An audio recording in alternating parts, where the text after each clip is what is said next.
how Bree got her things out of the MILF house and into Ruby's car with nobody knowing. So y'all remember that day where they watched Ruby's little twin girls? And everybody was like, oh my God, they're promoting kids. Well, smart enough, Bree was like, if I tell him I'm bringing kids here, he ain't gonna want nothing to do with the house. Everybody was gone. Everybody was out of the house that day.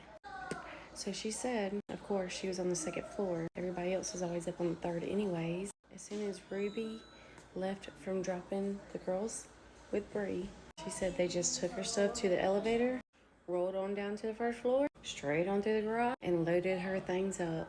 And nobody knew a thing. Everybody was so focused on the kids, and everybody else was away because they didn't want to be around it.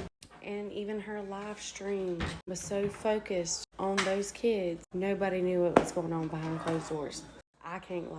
I was very, very impressed. Sometimes you gotta do what you gotta do. But it's like now it makes sense because like the bounce house, that way the camera would be outside. Nobody would be inside watching. It just amazes me every day how smart us women can be. But kudos again to Bree because she was working that little hamster wheel back there and Ruby was quiet. And the only thing that she left was things that Winter had already outgrown. Her sandals, that little Miss DoorDash Kids Violet things that she was wearing are actually the knockoffs. They're from Target. And then Violet and Jordan were live earlier, and I could have swore that the dress that Violet was wearing was the same one that Bree was wearing whenever Santos asked him to be his girlfriend.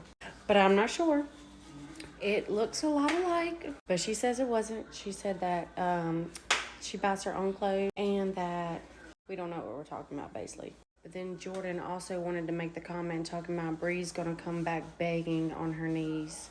Like, dude, you need to, at this point, Bree, I think you need to get, like, a restraining order or something against them because it's kind of, like, threatening, you know what I'm saying? At this point, I would be scared for my life. But what's even crazier is Bree and Santos are living their best life, exploring, doing this and that, and all Jordan and Violet has done is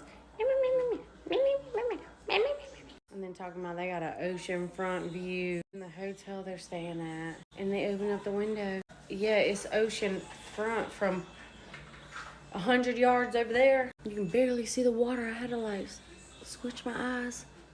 He's like, yeah, there's the beach. It's over there. I'm like, fuck you, Tony. And then, of course, this picture right here was just beautiful. I mean, beautiful of Bree. I'm just going to have to send it to her.